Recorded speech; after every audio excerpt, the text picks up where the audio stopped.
Students, आज हम बात करेंगे थर्मल एक्सपेंशन की एप्लीकेशंस की। मतलब कि हम उसको आम लाइफ में कहाँ कहाँ इससे हम फायदे उठा सकते हैं, ठीक है, उसको यूज कर सकते हैं। अब थर्मल एक्सपेंशन होता क्या? थर्मल हीट से निकला वर्ड, ठीक है, और एक्सपेंशन मतलब कि उसमें फैलाव। क्या मतलब हुआ इसका कि आप अगर मैटर की कोई भी स्टेट ले लेते हैं, ठीक है, यानी अगर हम अपनी अर्थ की बात करते हैं, जो जो कि हमें फिजिबल जो स्टेट्स नजर आ रही हैं, जैसे सॉलिड, लिक्विड, गैस, और एक फोर्थ स्टेट होती है प्लाज्मा, ठीक है। अब अगर मैं इनकी कोई भी एक स्टेट ले लेता हूँ, जैसे चले मैं सॉलिड की बात करता हूँ, ठीक है। सॉलिड जैसे, या आप रेल की जो पटरी होती है जिसके ऊपर रेल चलती है, ठीक है,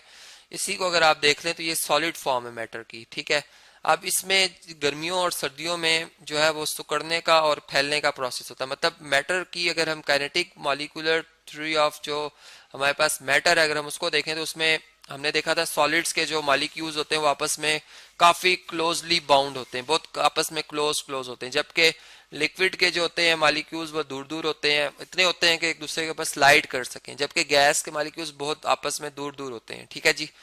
तो अब इसमें हम यूं कह सकते हैं कि जब रेल की पटरी जो है ये एक सॉलिड स्टेट है, जो स्टील की बनी हो या जिस भी धात की ये बनी है, मेटल की। अब जब गर्मियां आती हैं तो इनमें वो मॉलिक्यूल्स आपस में दूर दूर होंगे, यानी इसकी डेंसिटी को मैं कहूँगा थोड़ी सी कम होगी, मतलब थोड़ी पहले से कम डेंसर होगी, ठीक है, मतलब फैलाव आएगा। और इसी तरह जब सर्दियां आएंगी तो कॉन्ट्रैक्शन होती है। मतलब जैसे मैं अगर एयर ही की बात कर लूं, एयर के अब ये मॉलिक्यूल्स हैं, ठीक है, जो आम,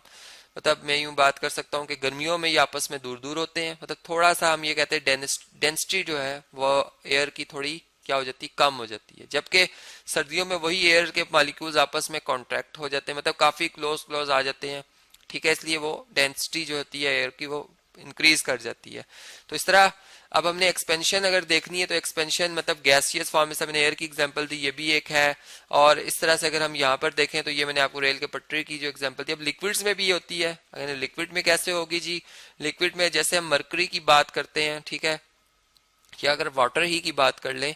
तो हम जानते हैं कि जैसे जैसे हम टेम्परेचर बढ़ाते हैं तो वाटर बॉयल करता है, मतलब ये अपना लेवल थोड़ा सा अप करता है। अब वो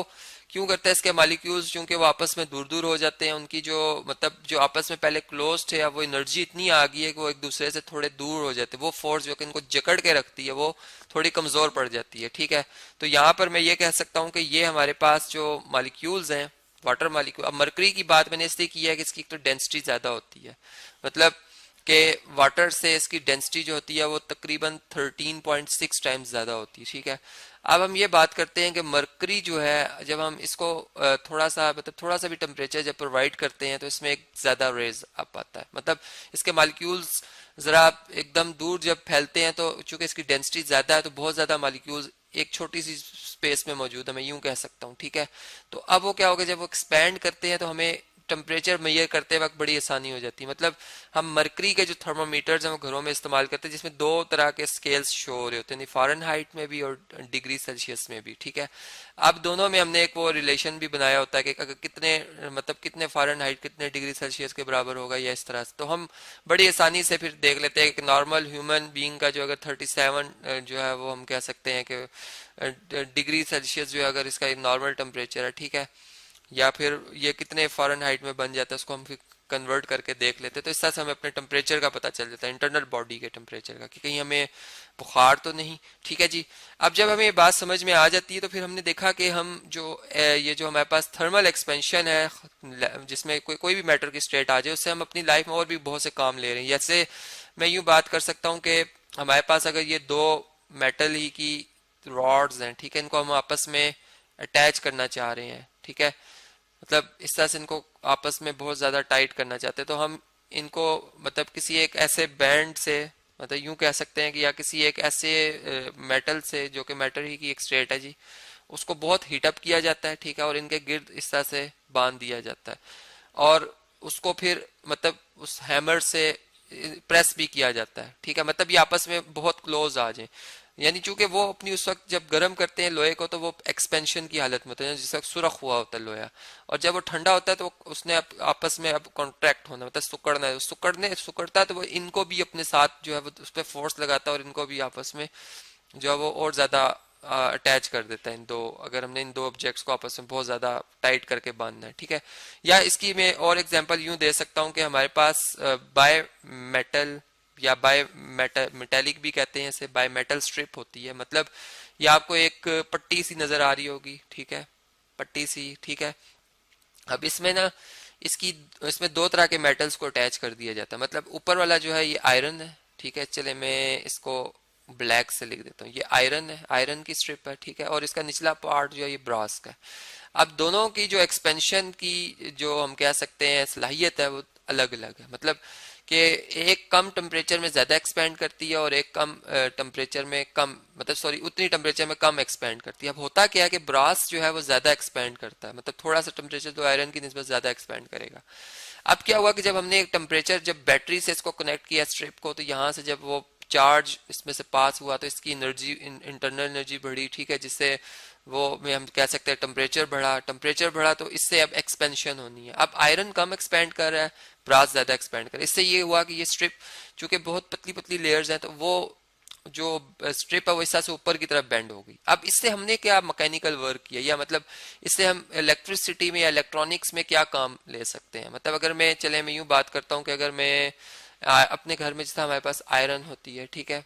इस्त्री वगैरह ले लें, रेफ्रिजरेटर में जो ऑटो एक सिस्टम लगा होता है, मतलब हम देखते हैं कि वो चीज़ खुद ही कुछ देर बाद, जितना हमने, जैसा फ्रीजर की मैं बात करूंगा, मैं चाहता हूँ कि फ्रीजर ज्यादा फ्रीज ना करे तो मैं उसका एक, उस पर एक गिनती लिखी होती है 1 2 3 4 इस तरह से, ठीक है। तो उसमें अब होता क्या है कि एक जगह पर वो एकदम से मतलब बहुत ही ज्यादा ठंडा कर रहा हो, एक जगह बहुत गर्म, या खुद ही ऑटो पे वो स्टॉप कर जाता है कूलिंग करना या गर्म करना, जैसे स्त्री की मैंने एग्जांपल दी। अब ये क्यों होता है, चले हम इस एग्जांपल को जरा इधर समझते हैं। मतलब जब हम आयरन को इसका ये स्विच लगा देते हैं, प्लग लगा देते हैं सर्किट में, ठीक है, इससे करंट आएगा इसमें। अब करंट जब इसके जो अंदर एक पूरा एक फंक्शन है उससे गुजरेगा तो वहां पर, मतलब एक आपने देखा होगा इस्त्री के यहाँ पर एक कंट्रोलर होता है, मतलब उस पर गिनती लिखी होती है कि आपने कौन से नंबर पे इस्त्री करनी है, ठीक है। अब इस तरह से है कि हम जिस वक्त जो है वो इसको बहुत ज्यादा मतलब घुमाते हैं, ठीक है, तो अब ऐसा होता है कि मतलब अगर हम ये चाहते हैं कि हम अपना टेम्परेचर जो है वो ज्यादा गर्म ना होने दें इसे, ठीक है, इस्त्री ज्यादा गर्म ना हो और एकदम से सर्किट ब्रेक हो जाए, तो हम ये जो मेटल की या बाय मेटेलिक जो स्ट्रिप लगी हुई है, एक तो ये होती है इसके अंदर, ठीक है। अब यहाँ से ये हाई रेजिस्टेंस से ये जब इसका टेम्परेचर रेज्ड अप होता है तो ये बेंड हो जाती है, मतलब सर्किट ब्रेक हो जाता है। अब वो जितना हमने इसको इससे दूर किया होगा, ठीक है, उतना मतलब ये ज्यादा इसका सर्किट ब्रेक हो जाएगा जल्दी, ठीक है, और जितना इसको क्लोज किया होगा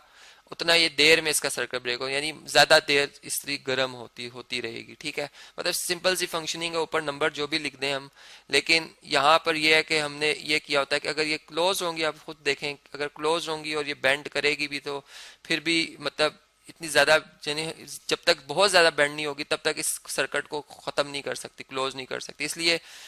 वो नंबर जिसपे ये बहुत ज्यादा इसके क्लोज होती है उस पर बहुत ज्यादा गर्म हो जाती है इस्त्री, और वो नंबर जिसपे के बस ये थोड़ी देर के लिए गर्म होती है और एकदम से फिर वो ब्रेक हो जाता है सर्किट, उसमें ये होता है कि ये इनमें गैप ज्यादा होता है और ये जरा सा भी बेंड होने पर सर्किट ब्रेक हो जाता है। चार्ज जो जिसे हम करंट कहते हैं, यानी चार्ज पर यूनिट टाइम को करंट कहा जाता है, वो फिर इसमें से पास नहीं होता और फिर हम एक इससे फंक्शन ले लेते हैं जिसको हम ऑटो फंक्शन कह देते हैं। इसी तरह इसी फंक्शन को फिर हम अपने रेफ्रिजरेटर्स और इस किस्म के जो इलेक्ट्रिक अप्लायंसेज हैं हमारे घरों में उस पर हम लगा देते हैं, अप्लाई कर देते हैं,